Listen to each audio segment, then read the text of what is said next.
बंदे जी, हमारे चैनल में आपका हार्दिक स्वागत है। देखा जाए तो भारत जो है बौद्ध देश के नाम से जाना जाता है और देखा जाए तो यहाँ तमाम पर्यटक स्थल भी हैं जहाँ तमाम जो है बुद्ध की प्रतिमाएं स्थापित हैं। लोग आके वहाँ बुद्ध वंदना भी करते हैं, बुद्ध को नमन भी करते हैं। ऐसी एक जगह है उत्तर प्रदेश में संकीसा, जहाँ अभी हाल ही में कुछ हिंदू धर्म के लोगों ने, हिंदू संगठनों ने बौद्ध उपासकों के ऊपर हमला किया, उनके साथ में माला जान से मारने की कोशिश की। क्या कहेंगे आप खुद एक धर्मगुरु हैं? सबसे पहले तो मैं आपके चैनल को बहुत बहुत साधुवाद देता हूं कि हमारी आवाज़ को देश के कोने कोने में पहुंचाने के लिए, जन जन तक पहुंचाने के लिए आपका हमेशा एक सफल प्रयास रहा है, अथक प्रयास रहा है।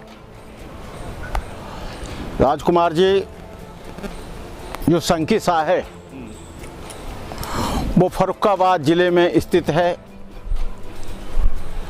और उसके 3 ज़िलों के बॉर्डर लगते हैं। इधर मैनपुरी का बॉर्डर लगता है, इधर एटा का बॉर्डर लगता है और वो बीच में स्थित है फर्रुखाबाद के, जहाँ पर ये पवित्र स्थल है। संकीसा वो सारी दुनिया के बौद्धों का वो पवित्र स्थल है जहाँ भगवान बुद्ध ने अपनी माता जी को उपदेश दिया था और शरद पूर्णिमा पर इस कार्यक्रम का आयोजन बड़ी धूमधाम से सारे देश, सारी दुनिया में किया जाता है। ये संकीसा बहुत लंबे समय से ब्राह्मण और समर संस्कृति के बीच में, बौद्धों के और हिंदुओं के बीच में बहुत दिन से टकराव है। जो वहाँ का हिंदू है, ब्राह्मण है, वो कहता है कि विसारी देवी का मंदिर है।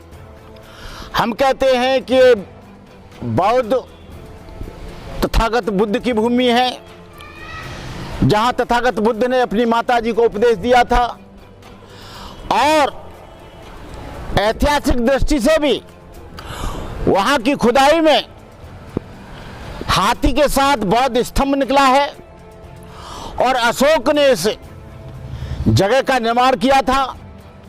वहाँ का उत्खनन जब किया गया तो वहाँ पर कोई भी हिंदू देवी देवता नहीं निकला और आर्कियोलॉजिकल सर्वे ऑफ इंडिया ने, पुरातत्व विभाग ने वहाँ पर एक बोर्ड भी लगाया है कि ये अशोक ने बनवाया था, ये बौद्धों का और बुद्ध धर्म का पवित्र स्थल है।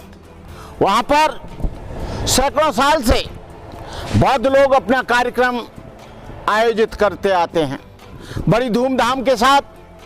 जो शाक्य कम्युनिटी के लोग हैं, बौद्ध कम्युनिटी के लोग हैं, अम्बेडकरवादी हैं, बहुजन समाज के वो तमाम लोग वहाँ पर पूजा पाठ करने के लिए, वंदना करने के लिए आते हैं। ऐसा एक बार ही नहीं हुआ है। 2003 में मैं था, 2003 में भी चलते बौद्धों पर, बौद्ध भिक्षुओं पर वहाँ के लोगों ने ईंट पथराव किया।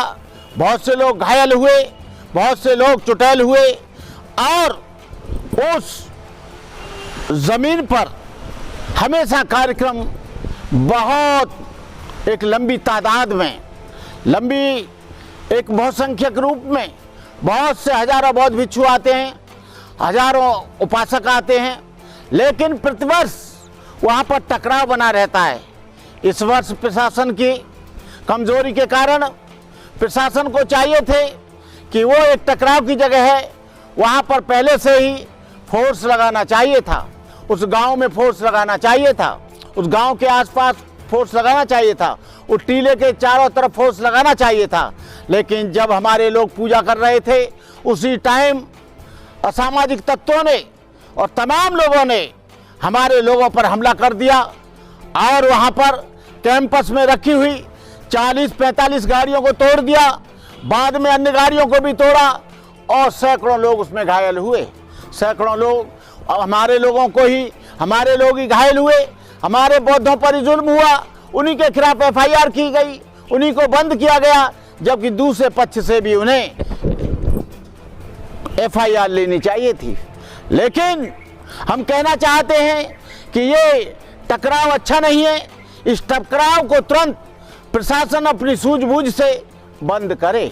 प्रशासन यदि ऐसा होता रहा तो इसका एक दिन विकराल रूप हो जाएगा और बौद्धों के बीच में और तमाम लोगों के बीच में वहाँ पर टकराव की स्थिति पैदा होगी और ऐसी पैदा होगी कि वहाँ पर सामाजिक स्थिति, धार्मिक स्थिति बहुत दयनीय हो जाएगी।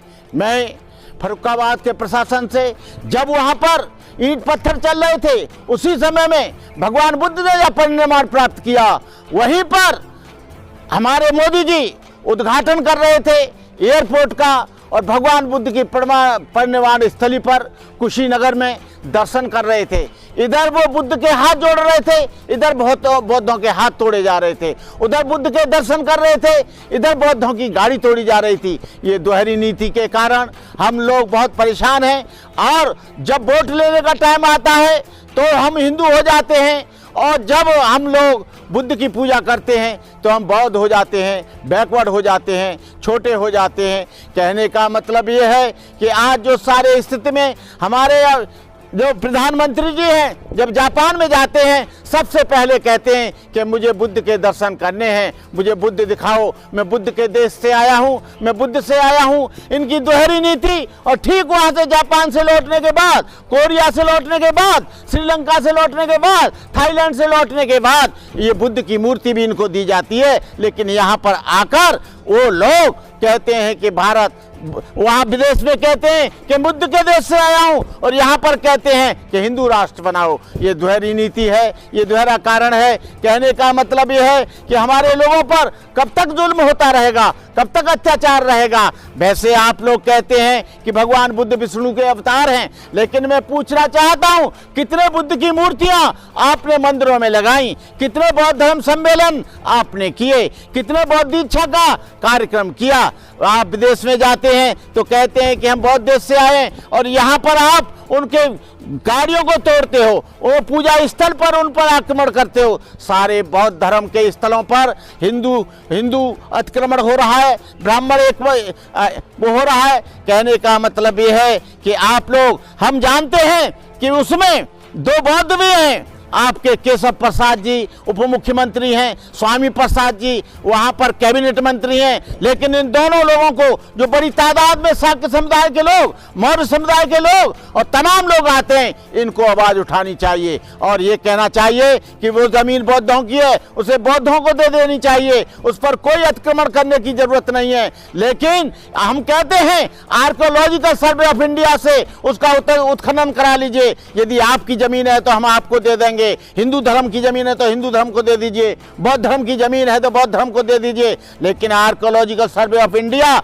इसको करना नहीं चाहता, इसको बताना नहीं चाहता, इसको इसलिए क्योंकि वहां पर टकराव बना रहे। हम कहना चाहते हैं, आप मालूम है कि मोदी जी आप जब जाते हो विदेश में तो कहते हो कि मैं बौद्ध देश से आया हूं, लेकिन भारत में आने के बाद उन बौद्ध मंदिरों को तोड़ा जाता है, बुद्धों की जमीन पर अतिक्रमण किया जाता है, बुद्ध मूर्तियों को तोड़ा जाता है, अंबेडकर की मूर्तियों को तोड़ा जाता है। जी डॉक्टर अंबेडकर ने, आपको इसके बारे में जानना चाहिए कि डॉक्टर अंबेडकर ने ये बौद्ध धर्म को ग्रहण करके इस देश पर बहुत बड़ा उपकार किया। काश डॉक्टर अंबेडकर ईसाई हो जाते, करोड़ों लोगों के मस्तिष्क मक्का मदीने चले जाते। यदि बाबा साहब डॉक्टर अंबेडकर यदि ईसाई हो जाते, हजारों लोगों के दिमाग यरूशलेम, न्यूजीलैंड, पोलैंड चले जाते। लेकिन बाबा साहब ने उस धर्म को स्वीकार किया जो इस धरती पर, जिसके धार्मिक स्थलों, उस धरती पर जहां पर सारनाथ में भगवान बुद्ध ने 5 भिक्षुओं को दीक्षा देकर, और आपको बता दें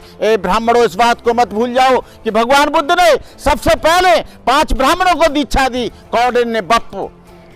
कौंडिन्य, बप्प, अश्वजीत, महानाम, इन 4 ब्राह्मणों को कौंडिन्य, बप्प, भद्दीय, अश्वजित, महानाम, इन चारों ब्राह्मणों को दीक्षा देकर, पांचों ब्राह्मणों को दीक्षा देकर भगवान बुद्ध ने बौद्ध धर्म में प्रवेश किया। और जितना भी धर्म फैला उसमें ब्राह्मणों का भी योगदान रहा, राजपूतों का भी योगदान रहा, तमाम क्षत्रियों का भी योगदान रहा। ये बुद्ध धर्म किसी एक जाति का नहीं है, बुद्ध धर्म किसी एक व्यक्ति का नहीं है, बुद्ध धर्म मानवता का धर्म है। भगवान बुद्ध के जो समय का संघ था वो सचमुच एक समुद्र था, उसमें राजा महाराजाओं के सपुत्र थे, राजकुमार युवराज थे, रईस थे, क्षत्रियों सरदार थे, ब्राह्मण थे, चांडाल थे, शूद्र एवं भैंस थे, अंगुलीमाल जैसे लोग थे जो डांके डालता, निरपराधी लोगों का खून करता। अम्बपाल का श्रीनगर बधू थी जिसके एक एक अदा पर राजा और अमीर लोग लाखों रुपया नौछावर कर देते। सुपाक कुत्ते का मांस खाता था, स्वाति मछेरा था, नंद ग्वाला था, धनिया कुमार जाति से आया था, जो सुपैया डोम था शमशान से आया था, यश अमीर व्यापारी का बेटा था, बिमला वैश्या की लड़की थी, पूर्णदासा पुत्री थी, चंपा शिकारी की लड़की थी, उपाली नाई था, महाकाचा ब्राह्मण था, सुनीत भंगी था जिसने अरहंत प्राप्त किया, महापंडित आरदेव का से चांडाल का बेटा था। ये बौद्ध धर्म किसी जाति का नहीं है, किसी वर्ण का नहीं है, किसी दलित का नहीं है, किसी व्यक्ति का नहीं है, ये मानव का है, ये मानव समाज का है। और मानव समाज के लिए भगवान बुद्ध ने स्वयं कहा, न जच्चा बसलो होती, न जच्चा होती ब्राह्मणो, कम्मनो बसलो होती, कम्मनो होती ब्राह्मणो। जन्म से न कोई ब्राह्मण होता है न शूद्र होता है, कर्म से ही ब्राह्मण होता है, कर्म से ही शूद्र होता है। भगवान बुद्ध ने अपनी वाणी को सारी दुनिया में फैलाया। जिस भगवान बुद्ध ने इस देश का परचम फैलाया, जिस भगवान बुद्ध ने सारी दुनिया में भारतीय संस्कृति को फैलाया और भारतीय संस्कृति के विकास के लिए उन्होंने सारी दुनिया में पदयात्राएं की। लेकिन भगवान बुद्ध का इसी भारत में सारी दुनिया में कहीं भी मूर्तियां नहीं तोड़ी जाती हैं, कहीं भी अतिक्रमण नहीं होता है, लेकिन भारत में ये अतिक्रमण होता है, बौद्धों पर जुल्म होता है, अत्याचार होता है, अन्याय होता है, उनकी जमीनों पर कब्जा होता है, बुद्ध विहारों पर आक्रमण होता है, बुद्ध मूर्तियों को तोड़ा जाता है। मेरा कहने का अभिप्राय यह है कि यदि शासन और प्रशासन ने और भारत सरकार ने इसको शीघ्र